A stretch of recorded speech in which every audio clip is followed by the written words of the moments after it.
나는 밀리터리 덕후다. 본격 밀리터리 팟캐스트 밀떡을 시작합니다. 정철 함께 경례 밀떡. 바로 안녕하세요, 박찬준입니다. 안녕하세요, 놀러온 남자 정명섭 정작입니다. 예, 홍편 인사드립니다. 안녕하십니까. 네, 이렇게 밀떡이 시작됐습니다.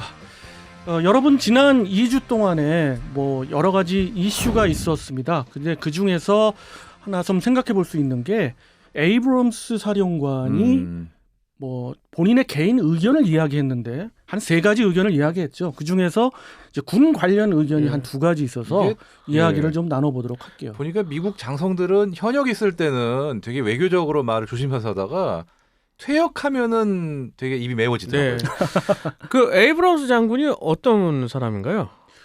에이브럼스 장군은 그 에이브럼스 전차 아시잖아요. 네네. 그 그렇죠. 에이브럼스 장군, 그러니까 클레이튼 에이브럼스. 그렇죠. 그 에이브 주니어죠, 이제. 그렇죠. 그 아들인 거죠. 예, 그래가지고 데르리언 장군이네요. 그러니까 로버트 그렇습니다. 에이브럼스 장군 지금 네네네. 이번 때는. 뭐 그 정도 알고 계시면 될 것 같습니다. 예. 근데 이분의 어떤 의견이 3가지 있었고 그 중에 이제 2가지가 군 관련 의견이었어서 여러분들과 한번 이야기 나눠보도록 하겠습니다. 보통 이런 그 외국의 사령관, 특히 미군 주한미군 사령관의 이야기들을 그대로 번역을 할 때 제대로 번역하고 있는 분들도 물론 있고 통역관 근무하셨던 장교분도 제가 이제 아는 지인도 계신데 굉장히 잘하십니다만은 번역에 있어서의 어떤 문제도 분명히 있을 거예요. 근데 그렇죠. 일단 언론에 나온 것대로만 따진다면 에이브럼스 사령관이 이런 이야기를 했습니다. 전시작전 통제권을 넘기는 거는 아직 많이 모자르다. 대한민국 국군의 역량이 모자르다. 많이 모자르다라는 표현이 네. 분명히 있었어요.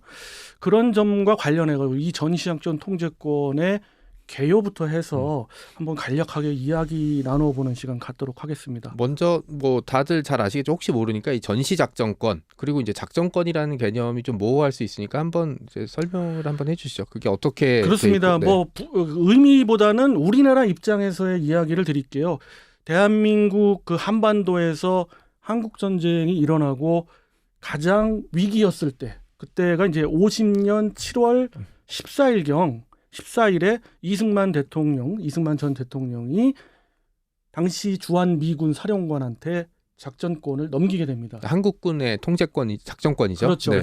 그 당시는 전시 작전권이 아니라 작전 통제권을 넘깁니다. 그러니까 뭐 그때가 전시였으니까 그렇죠. 그러니까 네. 그렇지만 이제 뭐 전시 평시 나누지는 않았고 네. 그 이후에 계속 미군이 주관이 돼가지고 통제권을 갖고 있다가 1978년 11월로 제가 기억하는데 그때 한미연합사가 창설이 됩니다. 예. 한미연합사령부가 창설되면서 한미연합사령부가 주관이 되는 통제권을 다시금 정비를 합니다. 그래서 우리가 알고 있는 전시작전 통제권과 평시작전 통제권이 그때 나눠지는데 전평시 다 한미연합사령부에 있었죠. 그렇죠, 그 원래는 통제권이. 그랬죠. 그러다가 김영삼 정부 들어서 논의가 됐고 결국에는 우리가 평시 작전권을 가져옵니다. 그것이 93년, 94년 요때입니다. 그때 분위기로는 전시 작전권도 곧 넘어오겠지라는 분위기였었죠. 그렇습니다. 그 그랬었죠. 전시작전 통제권은 어느 정도 정비가 되고 그때 기억을 제가 좀 기억나는 대로 생각해 보면 10가지인가의 어떤 이양 조건이 있었어요. 그렇죠. 그 조건을 하나하나 충족해 가면 약 2년 후에는 전시작전 통제권도 다 우리한테 준다. 그래가지고 전시작전 통제권이 다 넘어오는 줄 알고 있었는데 그렇죠. 네. 여러 가지 이유, 뭐 대내외적인 이유가 있죠. 그리고 그때 마침 90년대에 북한의 핵, 네. 북핵 위기. 그렇죠. 북핵 위기가 있었고 그러면서 무한정 딜레이가 되는 거예요. 계속 딜레이가 되고 또 자생, 우리 국내의 현역 또 예비역 장성들이 그렇게 들고 일어나는 겁니다. 전시작전 통제권 안 된다. 우리 당연히 미군이 갖고 있어야 미군이 갖고 있다 그러면 조금 어폐가 있고 한미연합사령부가 계속 갖고 있어야 된다. 그 이런 이유는 주장. 뭐였어요? 우리의 역량을 스스로가 과소평가한다고 할까요? 아직은 때가 아니다. 그리고 설사 때가 안 된다면 어떠한 부족한 면이 내외부로 다 나와 있으니까 그것을 개선하기 위한 노력을 하는 측면이 있는 것보다는 계속 안 된다는 쪽. 예. 그리고 어떻게 미군이 계속 주둔해 있는 것이 여러 네. 면에서 좋다. 이런 아니 측면에서 이야기를 하고 있죠. 2000년도만 해도 사실 북한의 군사력보다 우리나라 군사력이 훨씬 앞서 있을 때였잖아요. 뭐 지금도 마찬가지고 예, 2000년대부터는 뭐 그쵸. 확실시 됐죠. 확실하게 되었으니까. 군사력 부분에 있어서 이야기를 드릴 때 항상 조심스럽습니다. 어느 국가와 어느 국가의 군사력을 이야기할 때 단순히 뭐 지금 많이 인용되는 게 GFP 수치잖아요. 그렇지만은 그 순위나 수치들은 숫자에 불과한 거지 실제 운용을 어떻게 하고 있고 부대의 보급에 대한 어떤 힘이랄까 국가 역량이랄까 이런 것들이 종합되어 있고 무엇보다 의지가 중요한 건데 특히 그러한 대규모 전면 전시에 우리가 주도가 돼서 작전을 펼 수 있겠다 할 때 미국 주도의 작전과 우리 주도의 작전이 그 당시만 해도 솔직히 좀 그렇게 이양이 된다 했을 때 부족한 면이 분명히 있었습니다. 그렇죠. 그걸 따라잡아야 되는데 그렇게 따라잡지를 못했던 거죠. 근데 이 지금 시점에 와서는 김 PD님이 어떤 그 묵직한 의견을 주셨습니다만 지금 시점에 와서는 이것이 어느 정도 역량이 올라왔어요.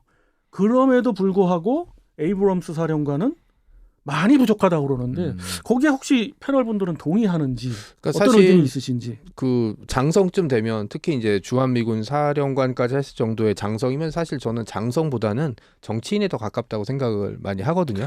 그러니까 이 발언도 그냥 어떻게 보면 순수하게 군인으로서의 발언도 있겠지만 뭐 그것도 이제 주한미군 사령관으로서 한국을 봤을 때 이런 것도 좀 있었겠지만 그거 말고도 어떤 미국 군부가 가지고 있는 어떤 의도가 고스란히 들어가 있죠. 왜냐하면 전직 장성이니까 스피커 역할하긴 최고잖아요. 문제가 생겼을 때는 개인 의견이라고 얘기해 버릴 수 있고 그 다음에 이게 만약에 먹혀 들어가게 되면은 영향력을 발휘할 수 있게 되는 거니까 그런 측면에서 얘기를 한다면 제 생각에는 미군이 한국군을 놔주고 싶지 않아서 그러나? 라는 생각이 좀 들었어요. 이게 정말 개인 의견일까요? 그러니까 저도 그 문제가 있는 생각이 드는 거죠. 왜냐하면 뭐 전직 장성이긴 하고 그러긴 하지만 이렇게 센 워딩은 잘 안 해요. 제가 보기에는 네, 그 의도 그래서 사람들이 네. 앞뒤로 굉장히 많이 놀랐잖아요. 그러니까 이거는 100% 의도가 있었던 거고, 그러니까 당연히 미국 기준으로 봐야 되는 거죠. 네.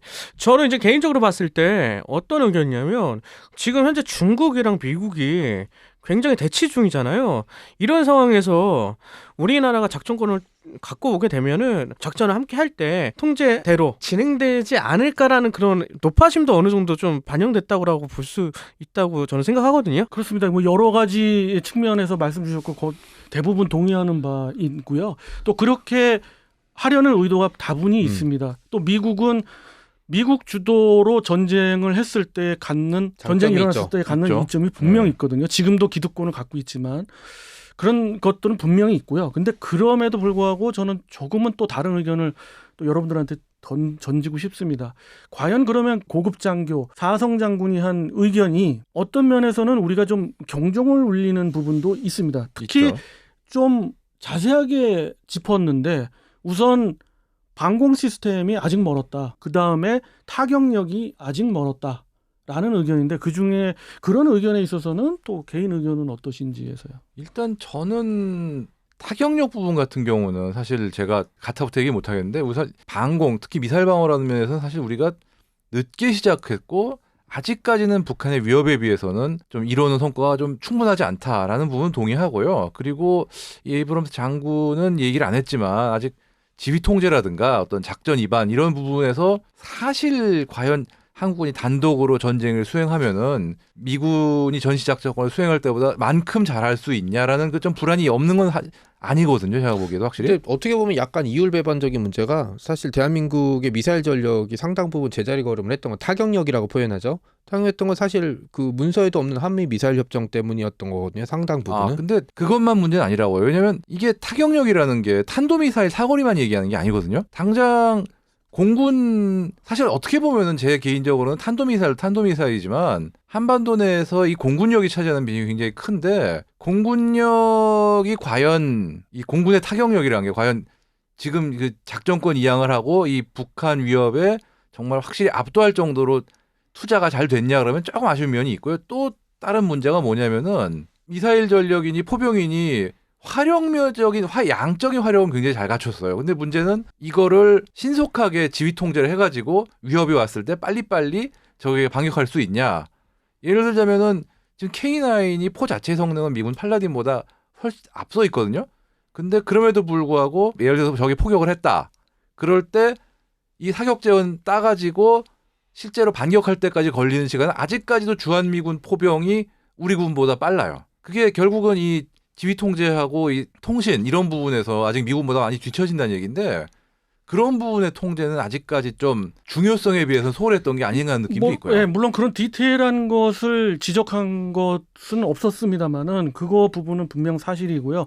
그렇다 하더라도 많이 쫓아왔고 특히 저는 개인적으로 에이브럼스의 발언이 조금은 좀 아니라고 보는 게 그 사성 장군이라고 해도 모든 정보를 다 갖고 있지는 그쵸. 않고 우리만이 갖고 있는 비닉 무기들이 있습니다. 절대 안 일러주거든요. 지난번 작년에 뭐 3종 세트, 4종 세트 팍팍 나온 것도 사실은 한참 전에 개발해 놓고 있었던 부분들을 살짝 보여준 거에 불과하거든요. 미사일 말씀이시죠? 이런 측면에서 봤을 때 전 세계의 어느 정도 군사 전문가들은 대한민국이 방공 분야마저도 지금 탑 클래스인 미국, 러시아, 이스라엘에 거의 근접해 가고 있다. 근데 또 여기서 굉장히 에이브럼스가 아주 디테일한 얘기를 했어요. 거기에 저는 주목을 하는데 2028년이 되면 이양할 상황이 될 수 있을 것 같다라는 이야기를 했어요. 물론 외부적인 어떤 것을 종합적으로 생각을 했겠지만 그것도 틀릴 수도 있겠지만 거기에는 이런 측면이 있어요. 지금 우리의 계획상 디테일한 건 뭐 우리 민간인들한테 안 알려주지만 기본적인 계획상 제가 지난번에 이런 말씀 드린 적이 있어요. 우리나라의 모든 세대를 앞서가거나 선도해 갈 수 있는 무기 체계를 우리가 비닉 무기를 갖고 있는 것들은 2030년에 맞춰져 있다. 그러니까 2028년, 2030년이 되면 어느 정도의 그런 체계가 된다는 얘기거든요. 바꿔 얘기하면 그때 되면 전시작전 통제권을 한국군 주도. 그러니까 아까도 우리가 단독으로 한다는 얘기가 아니에요. 한미 연합사에 있는 중심이 미군 사령관에서 한국군 사령관이 탑이 된다는 거죠.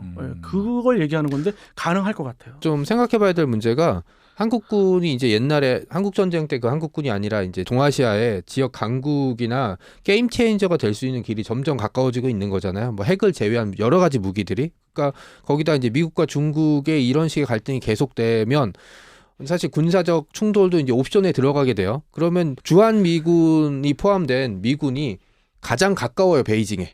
뭐라고 어떻게 얘기를 하고 어떻게 표현할지 맞네요. 모르겠지만 진짜로 군사적인 옵션이 들어가게 되면 중국을 해양으로 봉쇄한다는 얘기는 바보 같은 소리예요. 중국의 역사를 요만큼도 이해 못하는 사람들이고요. 왜냐하면 중국이란 나라가 워낙 거대하기 때문에 해양이 봉쇄됐다고 포기할 나라는 아니고요. 배후에 러시아가 있기 때문에 해양 봉쇄되는 건 별로 타격은 못 줘요. 실질적으로는 전쟁에 들어가서 상대편 영토의 그 핵심적인 지역을 공격해야 되는 옵션이 나오는데 그 옵션을 갖고 있는 수가 있느냐 없느냐가 굉장히 중요하거든요. 거기에서 그 옵션 생각하면 한국군이라는 옵션 굉장히 매력적이 되죠.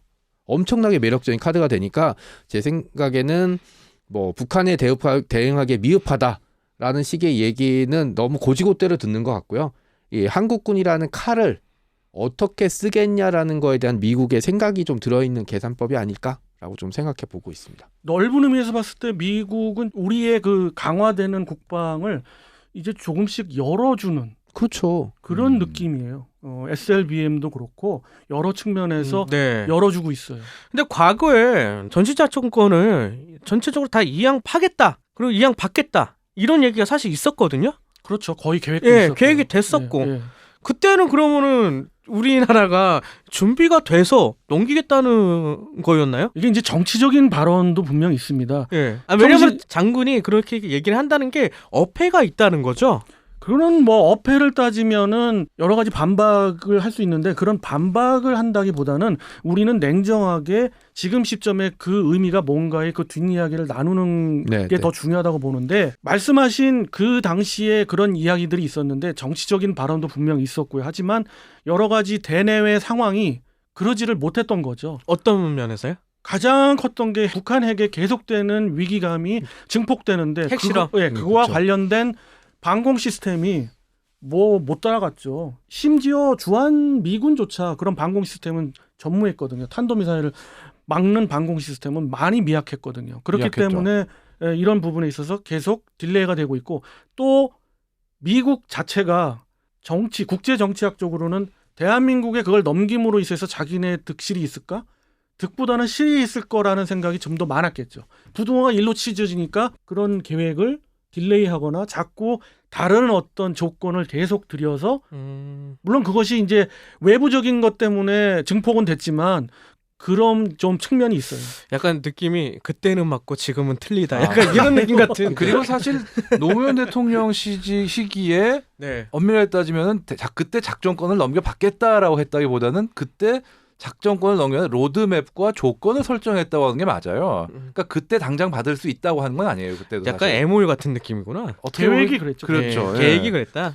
그리고 또- 이제 그 전시작전권이라든지 이런 문제는 굉장히 정치적인 문제가 다들 기억하실지 모르겠지만 70년대 후반에 카터 대통령이 주한미군 철수시킨다고 얘기를 했었어요. 지상군 철수한다고 했었죠. 그때는 뭐 우리나라가 전시작전을 할 수 있는 수준이 돼서 주한미군을 철수시킨 건 아니었거든요. 그냥 미국의 정치적인 결정이었던 거니까 사실 이것도 그런 측면에서 바라봐요. 왜냐하면 그 주한미군이나 미국 입장에서는 중국이랑 싸울 수 있는 50만 이상 되는 잘 훈련된 군대의 통제권을 놓칠 수도 있다는 문제를 네. 접근을 해봐야 될 것 같아요. 저는 뭐가 부족하다고 치면 사실 미국도 지금 군사적으로 부족한 게 얼마나 아프가니스탄 하나 평정 못한 국가인데 그러니까 그런 식으로 조건을 한다는 거는 그 조건에 맞춰서 뭔가를 한다기보다는 어떤 좀 그 뭐 거기서 받아들여야 될 건 받아들여야 되겠죠.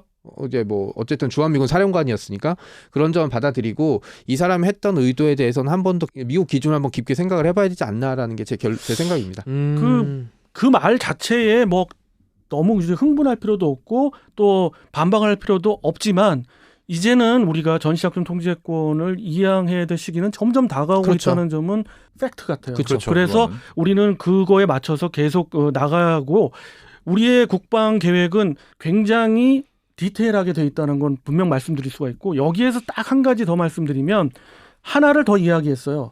작전 계획을 이제는 좀 변경해야 되지 않느냐. 사실 그 말에는 상당히 동의하는 편입니다. 왜냐하면 2010년에 5015 작계가 세워졌는데 그 이후에 변경이 하나도 안 됐거든요. 그래서 이 부분에 대해서는 좀 더 깊게 이야기하고 싶기도 해서 나중에 또 기회가 되면 따로 한번 이야기를 나눠보는데 어찌됐든 그 의견에는 좀 동의하는 바고요. 여러 가지 이면에 대한 이야기들 나눠봤는데 여러분들 생각은 또 어떤지 궁금하기도 합니다. 저는- 댓글에 좀 예, 댓글이 참 기대가 그렇죠. 돼요. 그런가요? 예, 저는- 얼마나 감론을박이 네. 있을지. 저는 이번에 새삼 또 느꼈어요. 전쟁은 결국 군사는 정치의 연장이다. 클라우제비치가 옳습니다. 네, 맞습니다. 다시 한번 깨달았습니다. 네.